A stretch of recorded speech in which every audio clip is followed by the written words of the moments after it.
Welcome back to Let's Talk Careers. I am so excited to bring another incredible guest. Today we are meeting with the incredible Mark Bunn, who is the natural health speaker and author. Welcome, Mark. It's so great to have you with me today. Maria, wonderful to be with you and all your wonderful listeners and guests. This is a really exciting conversation that we're about to embark on. Anyone that watches these interviews or knows me knows that I don't just talk about what you're doing today. We really get into the depth of where it all began and help a young person to understand that journey. So, for a young person that was interested in science and physical education, where did natural health come from? Tell us where it all began for you.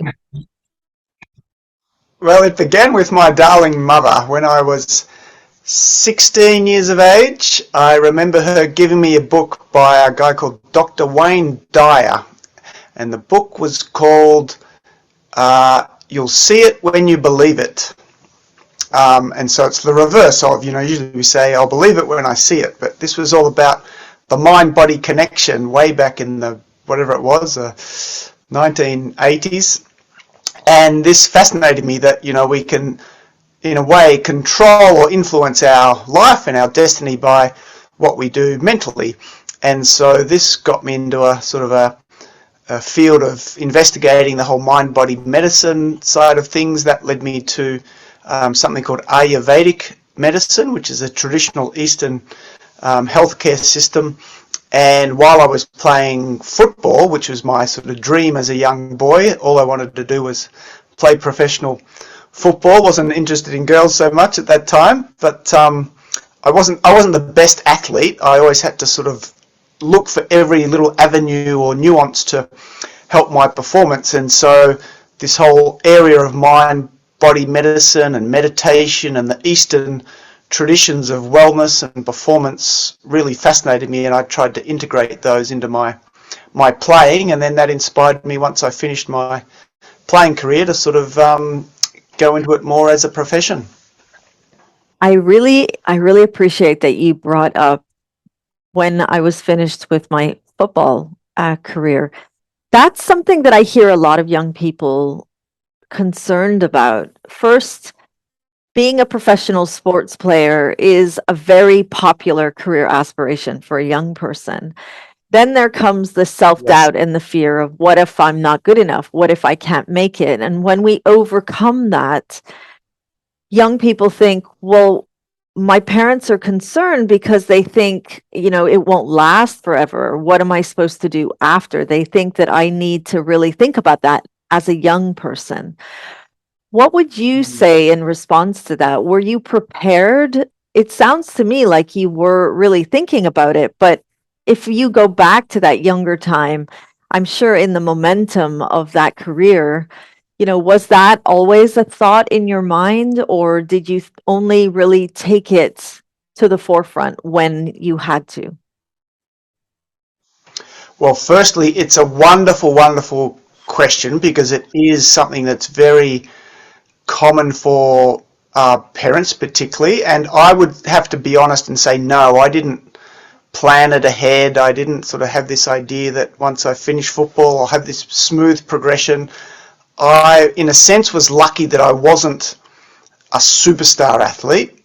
I retired basically when I was 25, and it was very difficult the first year or two because you go from this a big fall basically in many ways, that you're a professional athlete, you get all your sporting gear paid for, you get a nice contract, and then people like you or they sort of surround you because you're an athlete, and then when that goes it can often be quite a difficult transition. So I would suggest my main recommendation to anyone is that having an education or a passion or a hobby or something that you love doing separate to your sport is not only a good thing generally, but actually will help your sport.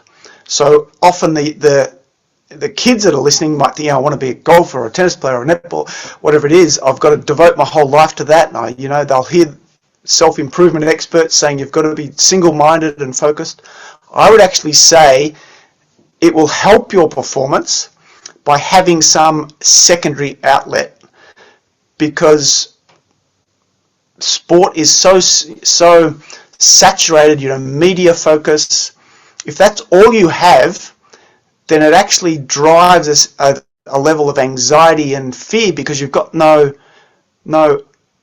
other avenues to your life. And the research is suggesting, and one of the great mentors when I was young was a football coach who was also an educator. He worked at Deakin University, and he would actually strongly advocate to all players that as we were becoming professional to keep studying something or have some other work or vocation, because it's actually a good balance to your sport. And so I would say right from the start, don't think just to be a successful athlete that's all you have to do. Having something else is actually good for your sport, and it gives you avenues to explore and to progress once you finish your career. Very, very, very wise. Would you say that the younger Mark would have listened to that? And I say this because, it's as an educator and working as a practitioner, we give all this great advice, but I see them and they're so excited about their sport, and they're like, I don't have time, Miss V, to think about that. I just love my sport. I don't have time. And if I focus on other things, I might fall behind, and you never know when you'll get your big moment. So I ask you that because I'd like you to look through that lens and say, you know what? Maybe I wouldn't have, but this would have helped me if I had looked at it this way. So would you have listened to that when you were at that, in that sport bubble of, I really love my sport? Yeah, no, absolutely. Well, I did listen to it.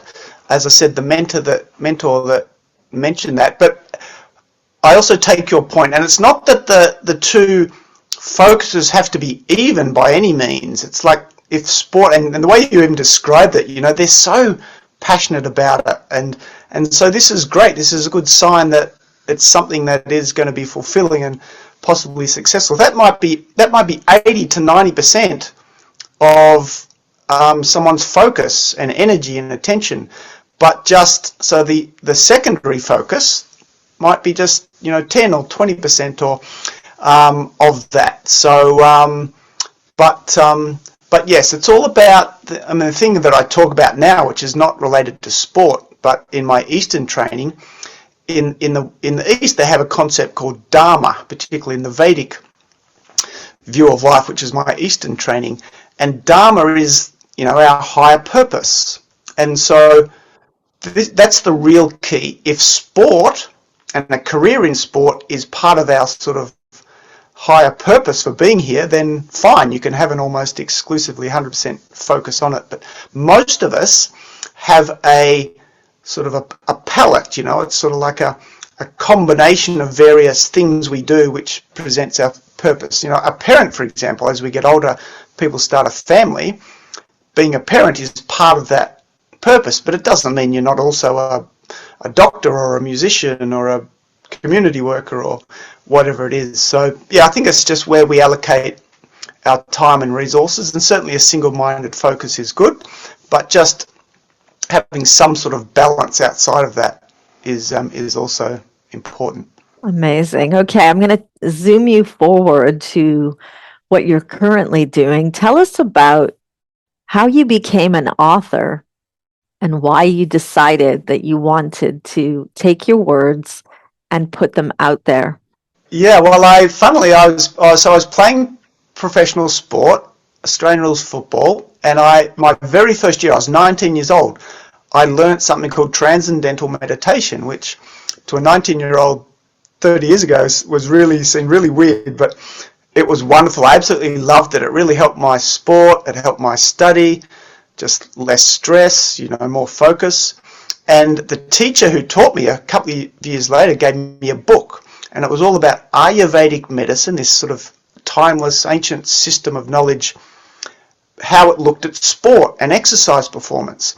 And I absolutely loved it. It literally changed my life, you know, the light bulb going off in the head of a completely different way to train and to exercise. And so after I'd done my study and was sort of as a speaker, I remembered how that book changed my life. And so I thought maybe the new knowledge that I'd learnt about Ayurveda and things could help other people's lives. So I thought putting that into a book would be a good idea, not realising that 3 years later, after much time and a little bit of stress, we'd finally get it published. And then you decided to take it further, and you're described as a high energy speaker. How did you then decide, you know what?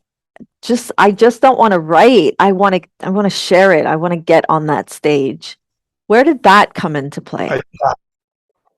Well, actually, the speaking preceded the book. So basically, not long after I finished playing football, I became a speaker. So I was trained in both Western health science and was studying the whole Eastern medicine Ayurveda. And a friend of my sister's ran a corporate health company at the time. And he rang me one day and he says, can you go and give a talk to this group of CEOs, corporate CEOs? They meet once a month, and each month they have a speaker on some topic, and they want a speaker to come in and talk to them on well-being. And I said, sure, you know, how long is the talk? And he said 3 hours, and I almost fell off my chair. And he was going to pay me money for it. And I thought, oh, that sounds good. I didn't know you could get paid for speaking. Anyway, so I go and do this talk. I cobbled up something for the 3 hours, and the chairman of that group loved it. And the group really loved it. He says, can you come and talk to some of my other groups? And I said, sure, you know, get paid again. Fantastic. and so from that, I realized that there was such a thing as a career as a speaker. And I found out there was a National Speakers Association where, you know, speakers would teach you how to perform on stage and how to run a business and what you charge people. And from then, it just opened my eyes to, you know, a whole new career, that my natural sort of inclination to speak rather than write could be part of a vocation. All right. So I'm now as I'm listening to you, I'm thinking of so many young people that have the opportunity to really learn from this in different ways. So just trust that I'm going to take you back to where it all began for you. But as young people that come to me thinking, Miss V, I really want to be a doctor. I want to go into medicine. And they're looking for experiences of work before they apply to medical school, before they even, you know, get in front of the interview panel. And I'm often telling them, you know, don't think linear, really jump outside the box, do different things. And in a recent interview I had with Dr. Bogdan, who's a London-based doctor, he was also saying young people should be thinking differently in terms of gaining experiences. Now, I'm coming here to the Eastern and Western health science that you talk about. So if I were a young person trying to think outside the box and learn about Eastern and Western health, how would the work that you do help give them more of an insight into perhaps a more holistic type of health science? So if I was a student that wants to be a doctor and I'm looking for work experience, and I'm trying to think outside the box and show,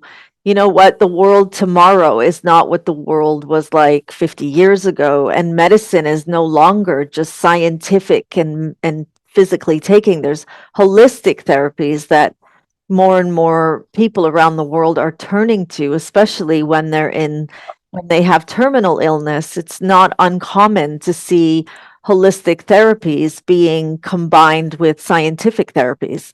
So as a student looking for learning something different, would you say that what you learned would be something valuable for them to become aware of? Because potentially it can help change their mindsets as future doctors and maybe even help their clients and themselves through that time. Absolutely. Thank you for clarifying. And I'll start with a story and I'll come back around to the question. But this has happened to me. So I had studied Western health science, calories and nutrition and exercise, and I was quite confused. And I write about this in the introduction of my book, that at the end of my honours degree, I was as confused as everyone else because it seemed to change every week. A new study would come out from Harvard or Yale telling you something different to what it said the months before. I went to Southeast Asia. I was working for an aid group in Cambodia. And I would go out on the back of a little motorbike with a doctor, an Ayurvedic Indian doctor, about an hour out in these little remote villages where people were poor as anything and would sit at a little table, a little hut and a table. I'd sit on his left side. He'd be on the right. And from the doorway, I know people can't always see this, but they would come through a little doorway. They'd be lined up outside the door, the mother with the little sick baby and everyone. And then by the time the patient would walk from the door in the room, around the table and sit down next to the doctor, he would whisper in my ear exactly what was wrong with them. And it was because their training was all about, it wasn't about necessarily medical scientific diagnosis. It was the colour of their skin, or the sound of their voice, or the way they walked and they held part of their body slightly differently. And so they were trained in, and then he would take their pulse. The true diagnostic was he'd put his fingers on their pulse and he would tell them all about their liver or their nervous system. And so this was an illustration to me that yes, there's more than just our Western way of seeing things. And that's the answer to your question. I would really recommend they can, even within Australia, and there's so many natural health practitioners, even doctors that have trained medically, but then they've gone and also studied Eastern medicine. Or if it's at all possible, is maybe rather than just a holiday overseas, but doing some experience where you go to even a third world country or a country that's part of their traditional medical system, and to actually, work over there for a week or two and get an experience of how their hospitals work and how their diagnostics work. And it's a beautiful complement, that we can use both East and West prevention and treatment. When you think about your career, I'm sure there's times when you kind of reflect back and go, wow, I did that. What are some of those moments that you smile about and think, I never thought that would be me, but I did that? Yeah, that's a nice question. The first one is probably the football. In Australia we have, or our national sport, which I played, have 70, 80,000 people, spectators in a football stadium, and so that was pretty surreal and exciting. And probably the best thing though about sport, I played a team sport, and I think this is really relevant for children and young adults in a career. The best thing about my football career, as opposed to the rest of my career, was that it was a team base. So you had a tribe, you had a community, you had a family in a sense, every day, just naturally. After that, a lot of athletes in team sports, the biggest difficulty they find is that they then have to go and start another career, and often that's by themselves, or they don't have that natural, that team and family sort of sense around them. That can be really challenging emotionally, and I certainly found that. But the other ones are really around the travel. Once I became a speaker, to be invited to speak in events in New Zealand and Fiji and Bali and Curacao, which is in the Caribbean, and South Africa and America. So just to really see the world, experience so many different places and cultures, all while you're getting paid to do it. So that's probably been the nicest part of it. And just the different people you meet. As I've got older, I've really found that it's not just what you do, but life's about the experiences and the people, and so having a nice sort of variety of different people and cultures that you get to experience was also really, really nice. Just before we bring our conversation to a wrap, I'm thinking about a parent right now, and as young people are, making those career decisions, it's a very emotional process for a parent as well, especially when a parent is concerned that their child may not be making that right choice or the choice that they feel would offer their young person or their child a secure financial future. What are some of your tips for parents who have children interested in sport that do want to take that career further? Yeah, 2 points come out of the question for me. The first one is, and I know this is really difficult for parents, I'm not saying it's an easy thing, but there is no right choice. I just, this idea that someone tries something and maybe it doesn't go as well as they think it should, or the parent thinks it should, is not a failure. It's like we learn from everything. How do we know if we're going to enjoy something or be good at something if we don't try it? So I think it's this underlying theme of trying things is good. We either learn, there's a saying a football coach had recently, we never fail, we just learn, or something along those lines. And so I think it's that idea that as soon as we get into right or wrong, then it sets up this, fear, and it's just, we learn. And the other one was, again, a really tough one as a parent, but financial security. And this is what I've learned from the Eastern cultures. You go to these third world countries, and it's not that we want to live like them, but essentially we can be very happy and live a really fulfilling, satisfying life with very minimal material possessions. And so for some kids, and it might not be sport, but it's art or it's music, that might not be so high paying, but if that's what they're here to do and that's their fulfillment and their passion, then maybe that it doesn't lead to the nice house and the great financial security. I still think it's worthwhile. So sport is very much on that line. It's only really the very top few who make a really good living, and we hear about the golfers and the tennis players that make these extraordinary amounts of money. But for most struggle. It's not a high-paying career. But I think if they love it, sport particularly, it's activity. One of the biggest challenges for parents these days is getting their kids to run around and be active and play. When they're studying for law or medicine, often those things go by the wayside. So I think anything to do with sport, at least they're active. They're in a team environment often. They've got to learn to work with other players or coaches. I think beyond just the financial security or the success, whether they really make it, there's so many other great things from a career or a passion for sport, which I think is really worthwhile. I totally resonate with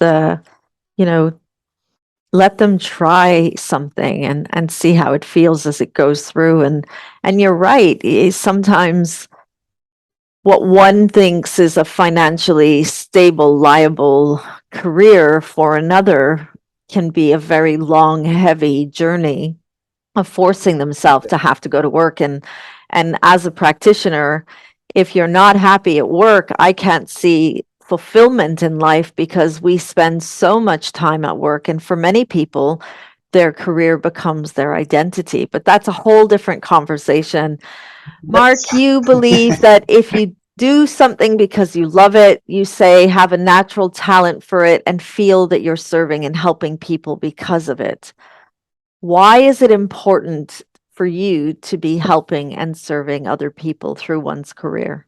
I think that's what we're all here for, without getting too esoteric. The But, if we think about life and our communities, and the analogy I have is like, because I've got a health background, I guess, but, we think of one body. One body's composed of trillions of different cells, but each of those cells is actually uniquely designed to do something differently. A bone cell is very different to a nerve cell or a blood cell, and so I believe that our society, our world is exactly the same. We're all on the planet to do something uniquely. We're not all here to be doctors or lawyers or even to do law or medicine or sport in exactly the same way. We all have a unique flair for it, and that's what we're designed. That's our challenge in life, is to find that unique way of serving the world. All the research shows that the happiest people are those that